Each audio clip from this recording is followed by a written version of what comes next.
I've been with my wife, let's call her Mel, for 6 years, married for 3.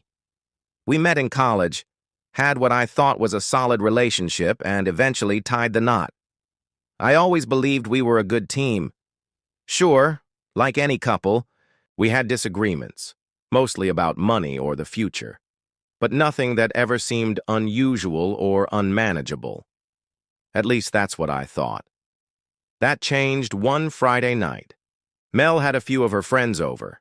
They do this every couple of weeks, a girls' night to unwind and catch up. I usually stay in my office, minding my own business, but I came downstairs to grab a snack.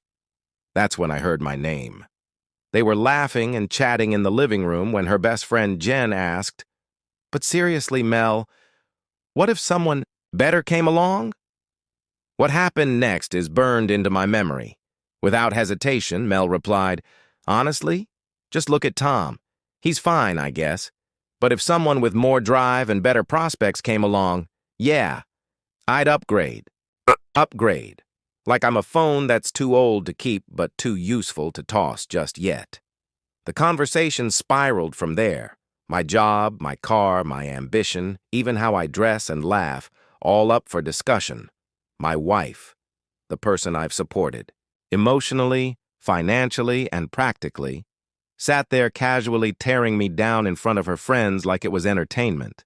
No one disagreed. One even joked, "Well, at least he's good around the house." I was humiliated, but worse, I was shocked. Because I've done everything I could to support Mel. When she quit her job to start a business, I paid all, the bills for 8 months. When she wanted to go back for her master's degree, I covered tuition and living expenses. I even make the payments on the car she drives on, which is far nicer than mine. That night, I couldn't even bring myself to confront her. I just sat in my office going over everything in my head. It was like realizing your entire life might have been built on a lie.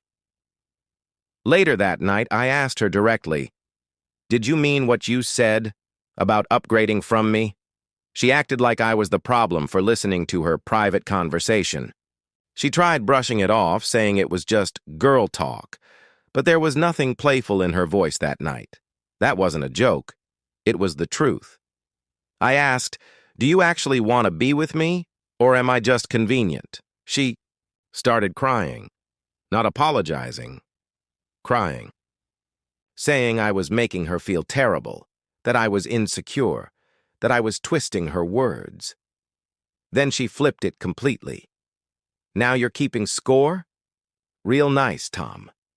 Apparently, paying for her education, her car, our home, all of that meant nothing because I didn't understand her emotionally. After that conversation, things felt colder. She started acting strange, constantly on her phone, hiding the screen when I walked by, taking more work calls from another room. She stopped putting in effort.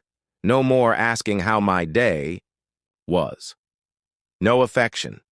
No connection. I felt like I was living with a stranger, or worse, a roommate who resented me. Then came the tipping point. My laptop died before a big work presentation. I asked to borrow hers for an hour, something she's done with mine many times. She got weird, said she needed to clean it up first, and rushed off to yoga class. But she left the bag behind. I opened it, not because I wanted to snoop, but because I needed my files. And that's when everything unraveled. Her browser showed multiple dating sites, Tinder, some I'd never heard of. Her email was full of messages with other men.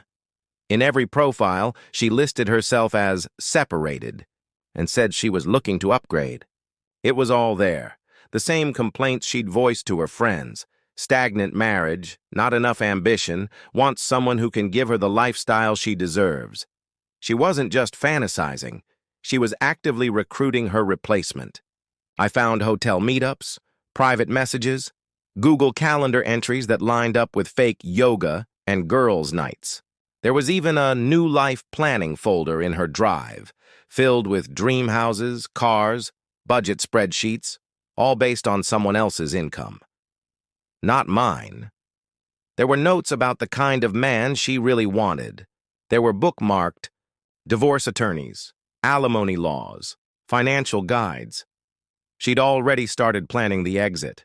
I took pictures of everything. Not because I wanted to, but because I had to. I knew she'd deny it all. She always twists everything. Gaslights me, plays the victim.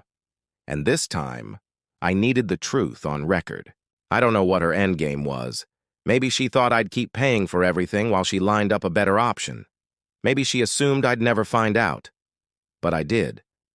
And now I know exactly where I stand. Her actions told me everything. She never truly wanted us. She wanted someone to carry the load while she looked for something shinier. So now, the decision's mine. A couple of months ago, I found out my wife, let's call her Mel, was planning to leave me. Not just leave, but upgrade. Her word, not mine. I was sitting in the kitchen one night, finishing up a presentation for work, when I overheard her talking to her friends on speakerphone.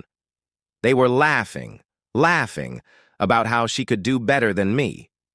One of them even asked, "What? If someone better came along?" Mel just laughed and said, "That's what I've been thinking." It was like the ground shifted under me. I didn't say anything. I just listened. The next few days were surreal. I acted normal while I quietly pulled every thread.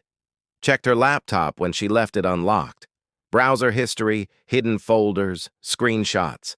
That's when I found the Tinder profile. She had herself listed as separated. A folder literally named New Life Planning. Messages to a guy named Brad she'd been meeting at coffee shops while telling me she was at yoga. And here's the kicker.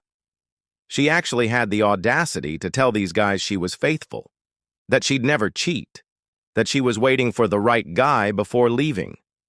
Like that somehow made it honorable. Instead of confronting her, I decided to play the long game. I found a divorce attorney, Dave, showed him everything. He told me to stay quiet, document everything, and protect myself. That folder she made, it was gold. Proof that she'd been planning her exit while still living off me. I opened a new bank account, rerouted my paycheck, left just enough in the joint account to cover bills. When Mel asked why money seemed tighter, I used her own lines. "Work's been weird about overtime lately." She panicked, said she needed money for personal expenses. I just shrugged. Times are tough. I started documenting everything, every fake excuse, every lie, every strange charge. I built a spreadsheet, even tracked when her car was gone versus when she said she was somewhere else. The numbers didn't add up. Not even close.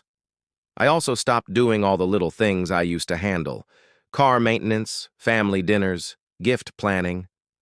When she asked about her parents' anniversary, I said, "Oh, I thought you were handling that this year." Her parents noticed the difference. She had to scramble. She hated it. I hit the gym, needed somewhere to channel the rage, signed up at a 24-hour place near the office. I'd go after work, skip coming home early. She complained I wasn't spending time with her. The irony was thick. Then came the money shift. She tried to buy a dress for a work event. Card declined. She called me all angry. I said, "Yeah, we need to watch spending."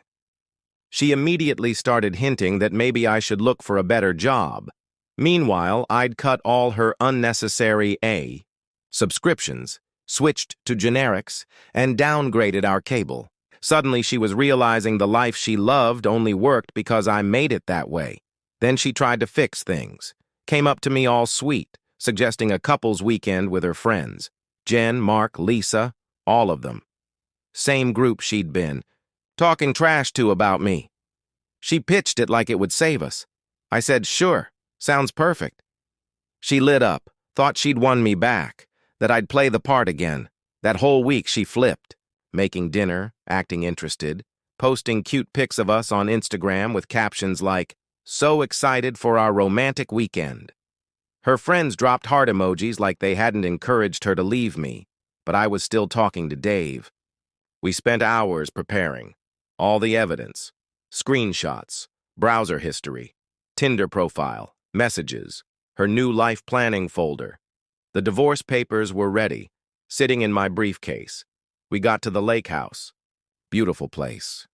Exactly her style. She was giddy, acting like we were on our honeymoon. Friends arrived. Everyone gathered around the big kitchen island, talking jobs and vacations. Mel played the doting wife, laughing at my jokes, touching, my arm showing off. After dinner, I told everyone I had something planned. Hooked up my laptop to the TV. First thing on the screen, her Tinder profile. Then one of the photos she'd sent to some guy. Then her folder. She lunged for the laptop. I stepped back. Then I started reading her messages aloud. You could feel the air leave the room. Sarah walked out. Jen sat frozen. Mel kept saying, "It's not what it looks like," then broke down crying, saying I was humiliating her. Nah, she did that herself. I pulled out the divorce papers, put them on the table. "Thanks for letting me use your laptop that time," I said. Really opened my eyes. I left.